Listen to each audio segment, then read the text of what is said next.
देश में या पृथ्वी में लोग बहुत सालों से उसको तैयार करते आ रहे हैं। पर आपने सुना है कभी 1978 के बाद कोई भी नया एंटीबायोटिक नहीं बनाया है। नया एंटीबायोटिक मार्केट में आया ही नहीं। जो पुराना है उसको हम दूसरा नाम देके उसको रीपर्पस करके बेचते हैं। तो इसका कारण क्या है? क्योंकि साइंटिस्ट लोग उनके अभी कोई नया आइडिया आ ही नहीं रहा है। तो इसीलिए हम लोग क्या करते हैं, हम सोचते हैं कि चलो हम लोग नेचर के पास वापस चलते हैं। तो अभी जितना सारा आप देख रहे हैं, ग्लोबल वार्मिंग होता है या बहुत कुछ होता है। जैसे हमारे बॉडी को ले लीजिए, हमारे बॉडी का जो छोटा ये है, छोटा यूनिट है, वो क्या है? सबसे छोटा यूनिट अपना बॉडी का कोश मतलब सेल। तो हमारा बॉडी हमारे सेलों से बनी हुई है। क्या आपको पता है हमारे बॉडी में अपने सेल से ज्यादा माइक्रोब्स हैं? हमारे जितने खुद का सेल है उससे 3 या 4 गुना ज्यादा माइक्रोब्स है। तो मतलब आप क्या हुए? You are only your microbes, right?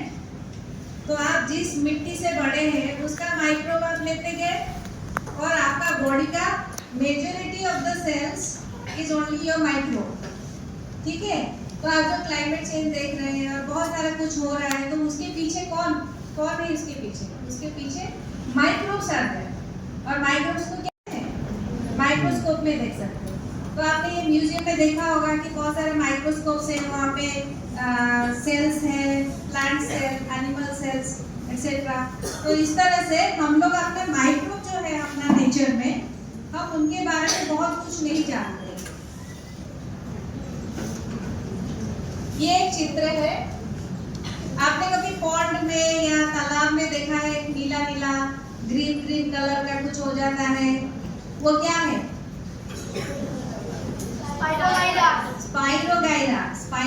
Very good. Spirogyra is what? Is it algae, right? तो ये algae जब होता है, ग्रीन हो जाता है पानी, तो क्या होता है? मछलियों को मरते हुए देखा होगा, राइट? मछली मर जाते हैं। क्यों? क्योंकि ये ऑर्गेनिज्म जो है टॉक्सिन प्रोड्यूस करता है। ये टॉक्सिन प्रोड्यूस करके पानी में रिलीज करता है। वो टॉक्सिन को जो खाता है वो मर जाता है। तो उसको अगर आप माइक्रोस्कोप में देखेंगे तो इस तरह से दिखता है, और आप जैसे खाली आंख में देखेंगे तो सब कुछ ग्रीन दिखेगा। तो अगर आप उनको पहचान नहीं पाएंगे तो उनके बारे में आप कुछ नहीं कर सकते। तो हमारे लैब में हम लोग क्या करते हैं, बहुत सारे जगहों पर जाते हैं और ये सारा जो है algae उनको कलेक्ट करके लैब में लेके आते हैं और उनको विश्लेषण करते हैं, कैरेक्टराइज करके उनके जो जीन्स होते हैं। आपने सुना होगा सबके बॉडी में क्या होता है? सेल होता है। सेल के अंदर क्या है? सेल के बारे में पढ़े हैं? सेल का कंपोनेंट क्या होता है? Nucleus. Very good. I think I should give you some prize. She is the one who is always answering. So nucleus में क्या है? DNA, right?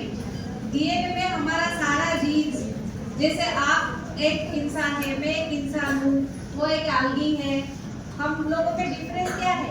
वो डीएनए का ही डिफरेंस है। डीएनए को चेंज करने से एक प्राणी से दूसरा प्राणी हो जाता है। ठीक है? तो हम लोग क्या करते हैं, इनका जो डीएनए है उसको लेके आके उसको विश्लेषण करते हैं। तो ये एक सेल का तस्वीर है। आप देखिए, एक सेल है, ठीक है? इसके अंदर क्रोमोसोम है। किसने क्रोमोसोम देखा है माइक्रोस्कोप पे? नहीं देखे। अगर आप ये क्रोमोसोम को लेके टानना शुरू करेंगे, माने खींचेंगे, तो क्या होगा? इससे इतना लंबा हो जाएगा, बहुत पतला लंबा थ्रेड जैसे हो जाएगा। इसको खींचते जाएंगे तो देखेंगे उसमें 4 न्यूक्लियोटाइड होता है, ATGC। ये 4 न्यूक्लियोटाइड जिस तरह से अरेंज होते हैं या रिपीट होते हैं, उसी से ही सारा प्राणी जगत का डाइवर्सिटी बना हुआ होता है। तो हम लोगों का काम है लैब में कि इनको सीक्वेंस करके उनका ATGC का सीक्वेंस ऑर्डर क्या है हम डिटरमिन करते हैं। तो कैसे करेंगे? डीएनए आप अगर किसी भी प्राणी का डीएनए को लेके आप पूरा खींचना शुरू करेंगे, वो मीटर्स लंबा होगा। ठीक है? एक सेल कितना छोटा है, इसके अंदर मीटर जैसा लंबा डीएनए है। तो आप इसको सीक्वेंस कैसे करेंगे? आप उसको काट के छोटा छोटा टुकड़ा करेंगे। छोटा टुकड़ा करके आप जब सीक्वेंस बनाते हैं कौन सा एटीजीसी है, तो ये इतना सारा डेटा बन जाता है। जैसे इस तरह का आपने जिग्सॉ पजल किया होगा, पजल में क्या होता है, पीस को जोड़ते हैं, तो ये डीएनए इस तरह से फाइल हो जाता है, तो उसको बड़ा बनाने के लिए एक बड़ा सा कंप्यूटर एल्गोरिथम लगता है। तो हम लोग वो कंप्यूटर एल्गोरिथम के हिसाब से इसको जोड़ के बड़ा टुकड़ा बनाते हैं और डिफरेंट भिन्न सॉफ्टवेयर यूज करते हैं। उसके बाद शायद ये सारा जो जर्नल्स आप देख रहे हैं, साइंस एंड नेचर, ये दुनिया का सबसे बड़ा जर्नल है जिसमें आपको सब नया जो उद्भावन होता है, आविष्कार होता है, नोबेल प्राइज जिनको मिलती है, तो उनका सारा रिसर्च यहीं पे पब्लिश होता है। और जो जीनोम का असेंबली मैंने बताया, माने छोटा छोटा टुकड़ों को बड़ा करने के लिए, ये सारे साइंस, ये नेचर और साइंस पेपर में पब्लिश होता है, जिसके वजह से हम लोग अभी, तो आप लोग अगर सोचेंगे आपको कुछ बैक्टीरियल इन्फेक्शन होता है, किसी को सर्दी हुआ है, बुखार हुआ है, तो आप क्या करते हैं? इमीडिएटली मेडिसिन खाते हैं। क्या मेडिसिन खाते हैं? कौन सी मेडिसिन? ह्यूमन जीनोम प्रोजेक्ट सुने? ह्यूमन जीनोम प्रोजेक्ट 1990 में शुरू हुआ था, तो मुझे नहीं लगता आप में से कोई भी पैदा हुआ होगा तब तक।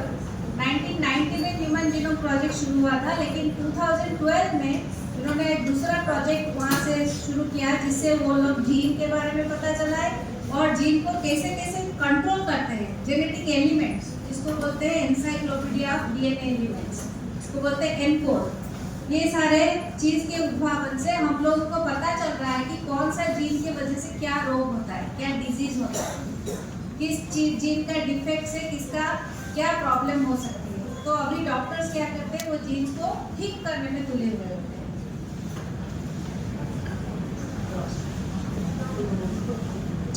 तो मैं अभी आपको 2 माइक्रोब के बारे में बताऊंगी जो हम लोग अपने लैब में काम कर चुके हैं। तो हम लोग, मैं उसको बहुत ज़्यादा लंबा खींचना नहीं चाहती हूँ, मैं जानती हूँ कि आप लोग काफ़ी बोर हो जाएंगे देखते देखते। फिर भी मैं अपना 2 माइक्रोब के बारे में बताऊंगी। एक है, हम लोगों ने आइसोलेट किया था एक ओशन से, इंडियन ओशन से आइसोलेट किया था। इसका नाम है ऑसिलेटोरिया सालिना। सालिना मतलब ये सॉल्ट वाटर में ग्रो करता है, इसलिए उसका नाम सालिना है।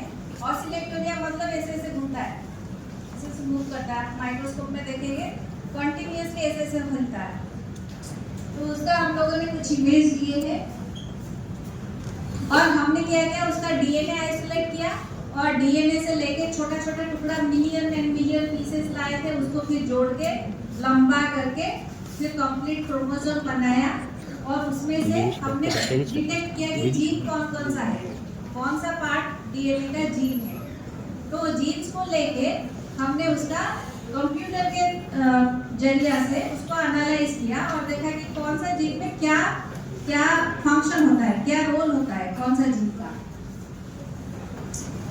तो उसमें हमने देखा कि जीन में बहुत सारे जगह पे है कि जैसे मैंने बताया कि ग्रीन हो जाता है, पानी ग्रीन हो जाता है, टॉक्सिन रिलीज होता है। टॉक्सिन रिलीज होने से लोग अगर उसको लेते हैं तो मर जाते हैं, खा के मछलियाँ मर जाते हैं, बहुत सारे प्राणी मर जाते हैं। तो वो कौन बनाता है, कौन सा जीन उसको बनाता है। तो हम लोगों ने कंप्यूटर के जरिए उसको प्रेडिक्ट किया, उसको बोलते हैं जीन आइलैंड और NRPS क्लस्टर। वो जीन क्लस्टर को हम लोगों ने डिस्कवर किया और उसके जरिए से हमने वो कंपाउंड, जो कंपाउंड वो सीक्रेट करता है, बाहर को भेजता है, जैसे एंटीबायोटिक्स आप देखते हैं, एंटीबायोटिक रेजिस्टेंस, उसको आइसोलेट करके उन बैक्टीरिया को दिया और हमने क्या देखा कि बैक्टीरिया मर जाता है।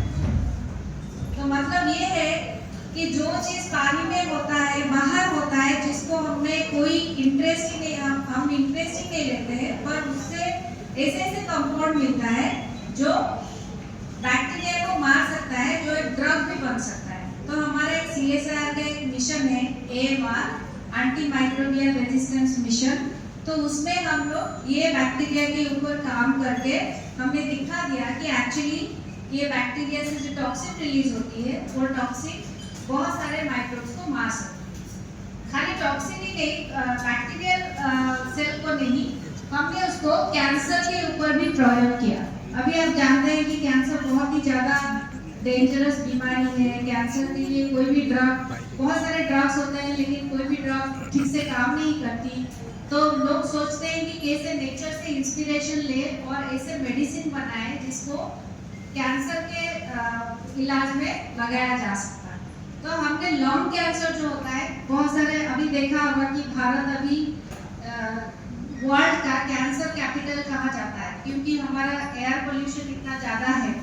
ये जब एयर हम लोग इनहेल करते हैं तो बहुत सारे लोगों को लंग्स कैंसर होता है। तो हमने लैब्स में क्या किया, सेल को लिया और सेल को कल्चर किया, कल्चर कर करके ऑर्गेनॉइड बनाए, जैसे आप देखते हैं किस तरह के। तो इनको हमने ये जो टॉक्सिन था वो खिलाया। जो algae होती है, algae कुछ प्रोड्यूस करता है जिससे मछलियाँ सब कुछ मर जाते हैं। तो उसको हम लोगों ने लिया है, लैब में ग्रो किया है और देखा है कि वो एंटीबायोटिक के रूप में काम कर सकता है। मतलब जो बैक्टीरिया होते हैं कोई भी ड्रग से नहीं मरते हैं, तो इसे लेके आइसोलेट करके हम लोग जो बैक्टीरिया को ट्रीट करते हैं, हमने देखा कि बैक्टीरिया मर जाता है।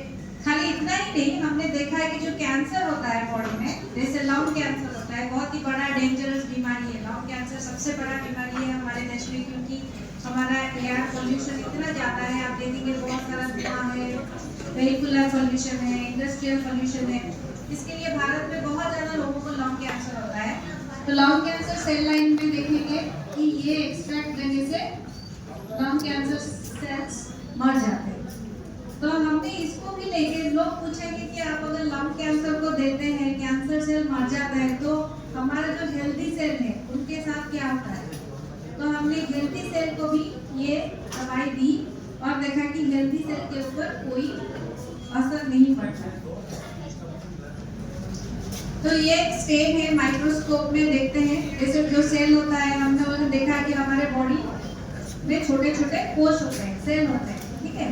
और सेल का एक साइटोस्केलेटन होता है, जैसे हमारा एक स्केलेटन है, सेल का भी एक स्केलेटन होता है जिसका शेप बना रखने के लिए। अगर साइटोस्केलेटन टूट जाता है तो सेल मर जाता है। तो हमने देखा कि ये जो हमारा दवा है वो किस तरह से काम करता है। तो देखा कि जो सेल का साइटोस्केलेटन है उसको तोड़ देता है।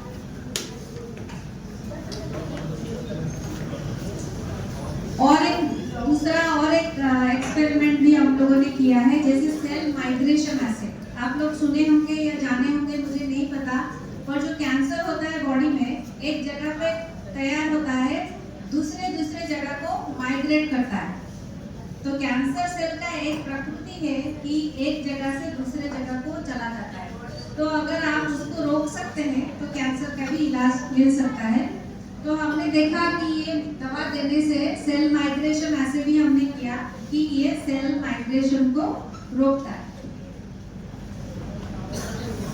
और हमने देखा, और एक सेल सॉर्टिंग करके, एक फैक्स करके एक इंस्ट्रूमेंट होता है, वो क्या करता है, अगर आप सारे सेल्स को उसके ऊपर ड्रॉप करेंगे तो जो सेल मर गया है उसको दूसरे तरफ फेंक देता है और जो सेल जीवित है उसको दूसरे तरह से खींचता है। तो हमने एक ऐसे किया, सेल को मेडिसिन दिया और उसको वो फैक्स इंस्ट्रूमेंट के अंदर चलाया। तो जो सेल मर गए, हमने देखा कि काफी सारे सेल मर जाते हैं, कैंसर सेल्स। तो अभी इतना सारा करने के बाद अभी हम क्या कर सकते हैं। अभी लैब में हमने देख लिया कि एक मेडिसिन है जो कैंसर को मार सकता है, जो बैक्टीरिया को मार सकता है। अभी हम उसको कैसे प्रोड्यूस करें। आप लोगों ने पेनिसिलिन के बारे में सुना है? पेनिसिलिन किससे आया है originally? Penicillium, it is a fungus, ठीक है। तो फंगस से आप फंगस को ग्रो करके तो आप पेनिसिलिन नहीं एक्सट्रैक्ट कर सकते हैं, करेंगे तो उसका बहुत प्राइस बहुत ज़्यादा हो जाएगा, महंगा हो जाएगा, आप उसको अफोर्ड नहीं कर सकते। तो हम लोग क्या करते हैं लैब में, हम लोग देखते हैं कि जो जीन है, जो जीन प्रोड्यूस करता है पेनिसिलिन को, वही जीन को लेके हम एक बैक्टीरिया में डालते हैं, उसको बोलते हैं माइक्रोबियल सेल फैक्ट्री। बड़े फॉर्मेटर में ग्रो करते हैं और उससे जो बनता है उसको हार्वेस्ट करके फिर मेडिसिन बनाते हैं। तो अभी हमने जो बनाया है, हमने देखा है कि जो क्लस्टर है, जीन क्लस्टर है, वो एक ड्रग प्रोड्यूस करता है। तो हम लोग को अभी करना क्या है, क्योंकि जो ऑर्गेनिज्म मैंने आपको दिखाया बहुत स्लो ग्रोइंग है। अगर आप उसको ग्रो करेंगे वो महीना लगेगा थोड़ा सा बढ़ने के लिए, तो आप उससे कैसे मेडिसिन निकाल सकते हैं? निकालने के लिए बहुत ज़्यादा कॉस्ट हो जाएगा। तो इसीलिए हम लोग क्या करते हैं, हम उसका जीन पूरा उठा लेते हैं, जीनोम से पूरा जीन को ले आते हैं, उसको माइक्रोबियल सेल फैक्ट्री में डाल देते हैं और उसको बड़े बड़े फॉर्मेंटर में ग्रो करते हैं। फॉर्मेंटर में ग्रो करने से हम लोग जो प्रोडक्ट है, जो मेडिसिन है, उसको काफ़ी लार्ज स्केल में ग्रो कर सकते हैं और उसको अफोर्डेबल बना सकते हैं। ये था एक स्टोरी। दूसरा स्टोरी एक है कि मेरी एक स्टूडेंट, जैसे आप लोग क्यूरियस होते हैं, आप लोग को जिज्ञासा होता है, कहीं जाते हैं तो आपको लगता है कि कहीं मैं इसको ले एक ऑर्गेनिज्म को माइक्रोस्कोप में देखूं। तो मेरी एक स्टूडेंट गई थी लक्षद्वीप वेकेशन में, तो उसने एक algae देखा और उसको उठा लिया और उसको लैब ले आई और उससे हम लोगों ने काफ़ी एक्सपेरिमेंट की। और आप लोगों ने देखा कि एसिड जगह पे होता है, सॉइल में एसिड होता है, कहीं पे एसिड होता है, तो एसिड को ठीक करना बहुत मुश्किल होता है, ठीक है। तो हम लोगों ने ये जो ऑर्गेनिज्म है उसको लेके एसिड में डाल दिया, तो एसिड पूरा अल्कलाइन हो जाता है। ये उसका माइक्रोस्कोपिक तस्वीर है। तो मेरा एक बहुत ही ज़्यादा टैलेंटेड स्टूडेंट है शुभजीत, उसने जीनोम को एनालिसिस किया कंप्यूटर के जरिए से, और उसने हजार जीनोम का एनालिसिस किया और उसने इसको एनालिसिस करने के बाद उसने कंक्लूड किया ये एक नया ऑर्गेनिज्म है, नया स्पीसीज है।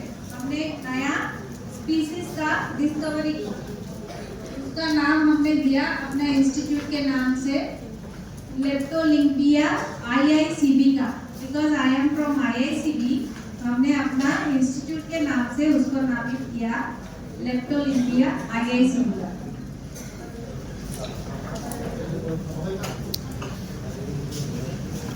ये सब टेस्ट है, मैं आपको दिखा नहीं रही हूँ क्या किया है।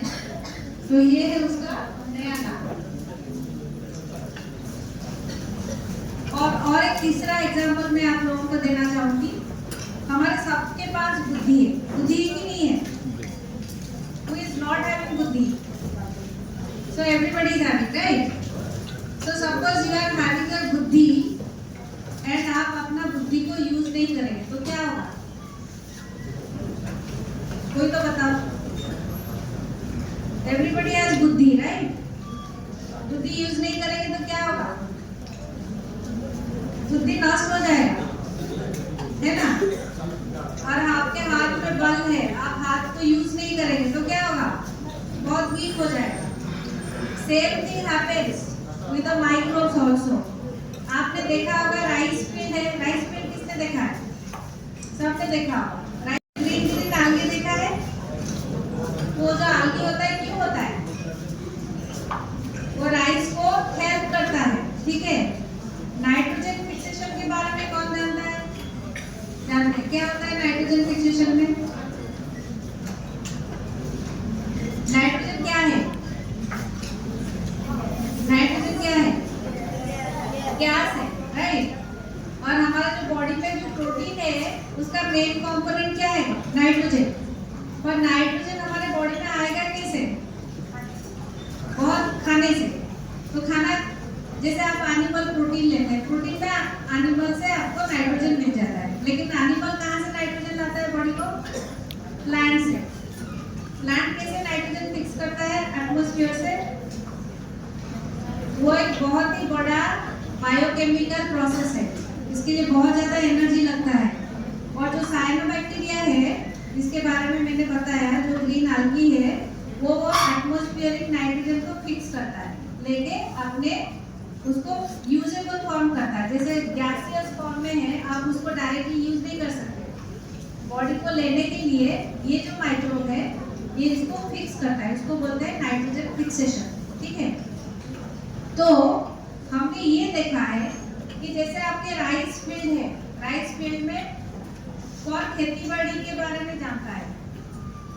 खेती बाड़ी कल्टीवेशन, हाँ तो नहीं जानते, very good, so many of you know.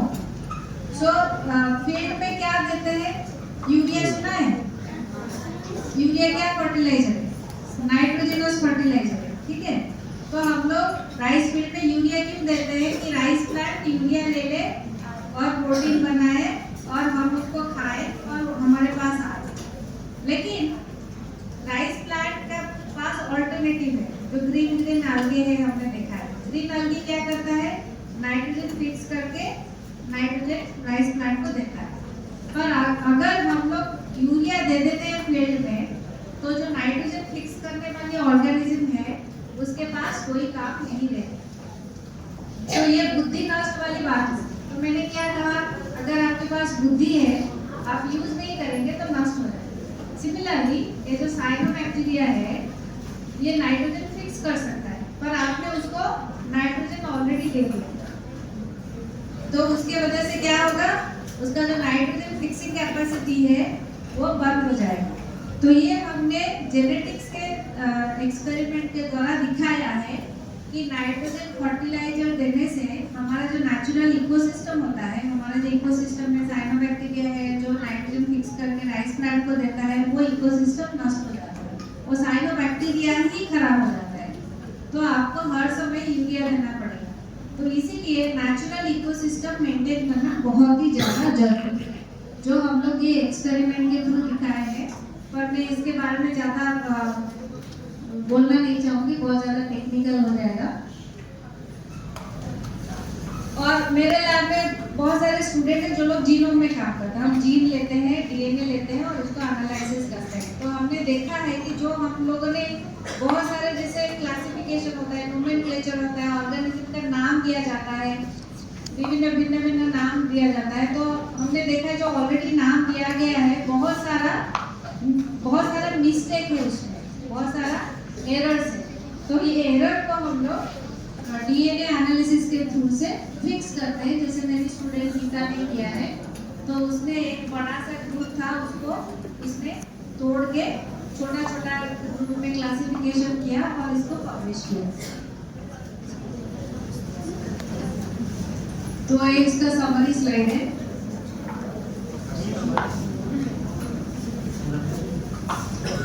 तो ये जो मैंने आप लोगों को दिखाया है बहुत ही सिंप्लीफाइड वर्जन था, जो हम लोग लैब में रिसर्च करते हैं, क्योंकि मैं पूरे डिटेल्स में नहीं जा सकती थी। पर इसके लिए बहुत सारा पैसे चाहिए, जो रिसर्च करते हैं उसके लिए हम लोगों को बहुत सारा फंडिंग चाहिए।